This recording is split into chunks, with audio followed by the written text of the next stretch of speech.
The civil rights movement was powered on by many strong individuals. One of these individuals, and perhaps the most influential one, was Martin Luther King Jr. MLK frequently traveled around the United States to visit places of segregation. He did his best to desegregate these places by giving speeches in public nonviolent protests. Because of this, he received many death threats from racist people who wanted the black people to stay inferior to the white people. He received so many of these death threats that he decided to accept them as a part of his life. He publicly announced this to his followers, but he told them that murder could not do anything to stop the civil rights movement. Later on, President Kennedy was assassinated in 1963 while he was riding a motorcade in downtown Dallas, Texas. MLK sadly turned to his wife Coretta and said, "This is what is going to happen to me also. I keep telling you, this is a sick society." On one of his trips in early 1968, he went to Memphis, Tennessee to protest against the unfairness in the working environment of blacks.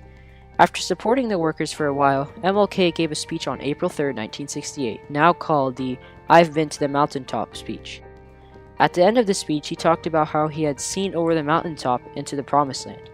He was referring to looking into the future where segregation was non-existent. Like anybody, I would like to live a long life. Longevity has its place. But I'm not concerned about that now. I just want to do God's will. And He's allowed me to go up to the mountain. And I've looked over and I've seen the Promised Land. He even later talked about the bomb threats that he had received on his way to Memphis and how it didn't affect him at all. Here's a piece of art from Steve Simon depicting MLK looking over the mountaintop.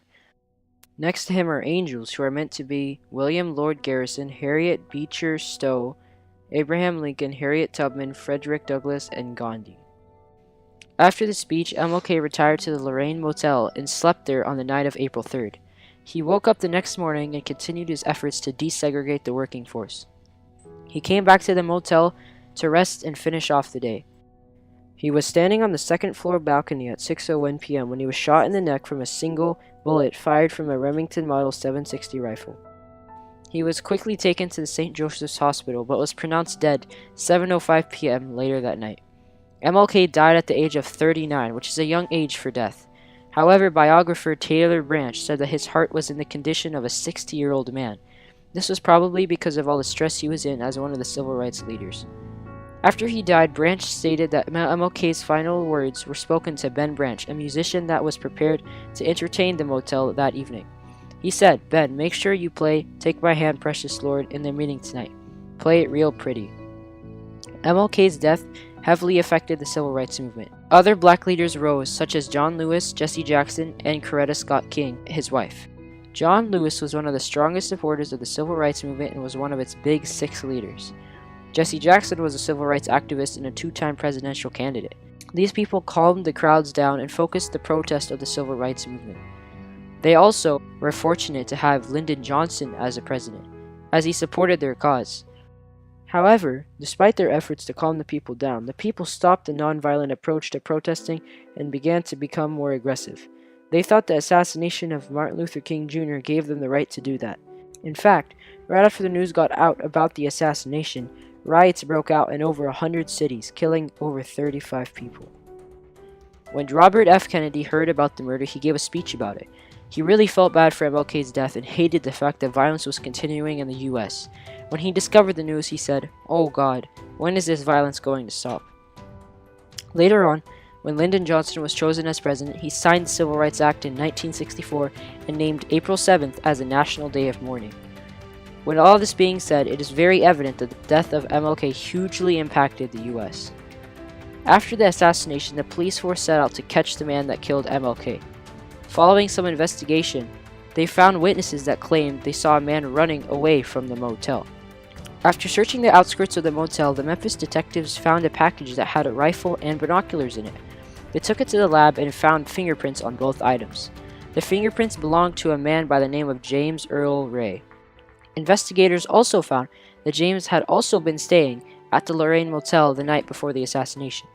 Ray fled as fast as possible from city to city, from Memphis to Atlanta to Toronto to Lisbon, Portugal, and finally ending up in London.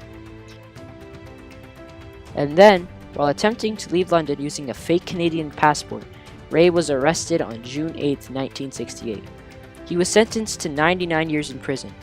They took him to Tennessee where he was blamed for the murder of MLK. He himself admitted that he had committed the crime on March 10, 1969. However, 3 days later, James took back his confession and tried to convince people that he wasn't the person that shot the bullet. Here is live footage of an interview with Ray as he tries to go back on his confession.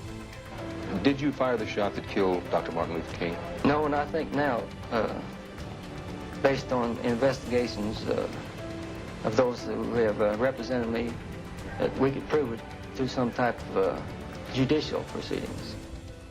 Despite his claims, investigators found flaws in his evidence and descriptions, so they didn't believe anything he said. There were not too many witnesses to the assassination of MLK. One of them was Jesse Jackson, but everybody knew that he was there. Believe it or not, there is a 21-year-old cook in the Lorraine Motel that saw everything that happened before, during, and after the assassination. In fact, she is visible in the iconic photo of the people standing on the balcony pointing up in the direction of gunshots. Her name is Mary Ellen Ford, and she didn't even let anyone know she was an eyewitness until the 50th year anniversary of MLK's death. She then admitted to witnessing it in an emotional interview. She and the rest of the motel crew had heard of the upcoming arrival of MLK, so they made his room as perfect as possible. When he arrived, they treated him as an honored guest. But on that night, when she heard the shot, she thought it was firecrackers. But when everyone in the motel went to see what happened, they saw MLK lying down on the balcony. "I'm standing there, I'm just dumbfounded, you know?" she said, shocked, like, "What just happened? This doesn't happen here." To see how much MLK's death impacted Mary, NBC's Craig Melvin asked her about her emotions. It was apparent that she was very sad about what happened in the interview.